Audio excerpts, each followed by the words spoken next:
Hyderabad SR Nagar gold చోరీ కేసులో పోలీసులు పురోగతి సాధించారు. కారు డ్రైవర్ శ్రీనివాస్ ను ఖమ్మంలో అదుపులోకి తీసుకున్నారు. శ్రీనివాస్ నుంచి 7 కోట్ల విలువైన బంగారు ఆభరణాలను స్వాధీనం చేసుకున్నారు.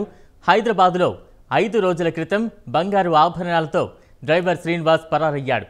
కేసు దర్యాప్తు చేసిన పోలీసులు శ్రీనివాస్ ను ఖమ్మంలో అదుపులోకి తీసుకున్నారు.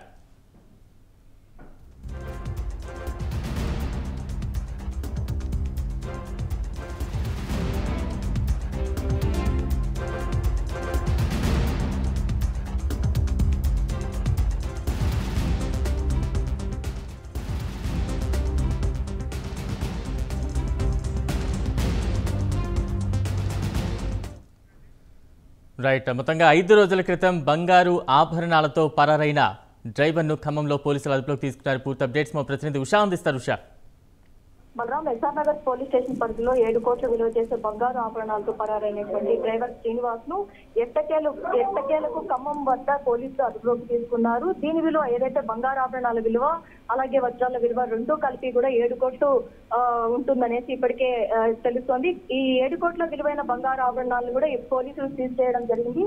హైదరాబాద్ లో 7 కోట్ల బంగారు ఆభరణాల దోపిడీ కేసుని కేవలం 5 రోజుల్లోనే ఛేదించడం జరిగింది. శ్రీనివాస్ ని ఇప్పటికే అదుపులోకి తీసుకున్నారు పోలీసులు. అలాగే రాధిక ఎక్కడి నుంచి ఈ నగలు తీసుకొస్తుంది అనుకోవడంలో రాధిక మీద కూడా పలు అనుమానాలతో పోలీసులు కేసులు ఫైల్ చేయడం జరిగింది. బిల్లులకు సంబంధించి కావచ్చు, ఈ నగలు ఎవరికి అమ్ముతున్నారు, వీరికి ఎక్కడి నుంచి లంసంగా వస్తున్నాయి అనుకోవడంలో కూడా పోలీసులు అయితే విచారణ కొనసాగిస్తున్నారు. ప్రస్తుతం చూసుకున్నట్టయితే ఈ 7 కోట్లకు సంబంధించిన నగలు అలాగే నగదు రెండింటినీ కూడా శ్రీనివాస్ దగ్గర నుంచి సీజ్ చేసినట్టు తెలుస్తోంది. Balaram, right, thank you Usha.